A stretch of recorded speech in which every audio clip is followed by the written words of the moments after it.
কোটা সংস্কার আন্দোলন থেকে শুরু করে সরকার পতনের এক দফা দাবিতে শেষ পর্যন্ত ক্ষমতা ছাড়তে বাধ্য হলেন শেখ হাসিনা।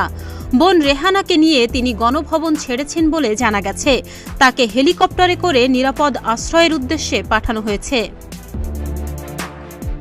সোমবার বেলা ২:৩০টায় বঙ্গভবন থেকে একটি সামরিক হেলিকপ্টারে শেখ হাসিনা উড্ডয়ন করেন। জানা গেছে তারা হেলিকপ্টারে ভারতের পশ্চিমবঙ্গের উদ্দেশ্যে রওনা দিয়েছেন।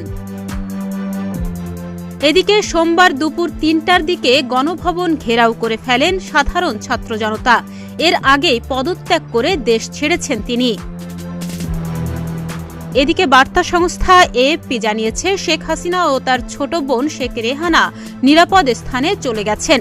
শেখ হাসিনা যাওয়ার আগে একটি ভাষণ রেকর্ড করে যেতে চেয়েছিলেন, তিনি সে সুযোগ পাননি।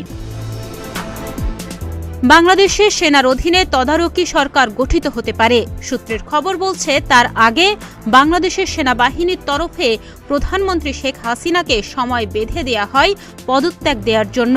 ৪৫ মিনিট সময় তাকে দেয়া হয়েছিল বলে খবরে বলা হয়েছে। তারপরেই তিনি পদত্যাগ করেন।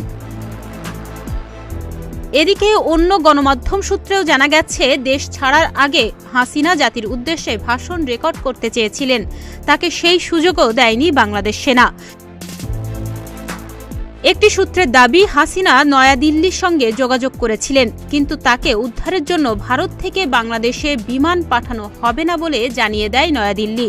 ভারতের তরফে জানানো হয়েছে, বাংলাদেশের আকাশ সীমায় ভারত কোনো বিমান পাঠাবে না, কারণ তাতে আইন লঙ্ঘিত হতে পারে। ভারত থেকে জানানো হয়, হাসিনাকে ভারতে পৌঁছাতে হবে, তারপর সেখান থেকে তাকে দিল্লিতে নিয়ে যাওয়া যেতে পারে। হেলিকপ্টারে ঢাকা থেকে দিল্লি পর্যন্ত যাওয়া যায় না। এক্ষেত্রে তার নিকটবর্তী অবতরণ স্থান হতে পারে কলকাতা বিমানবন্দর। সেখান থেকে তাকে বিশেষ বিমানে করে দিল্লিতে নিয়ে যাওয়া যেতে পারে। ডেস্ক রিপোর্ট, প্রতিদিনের বাংলাদেশ।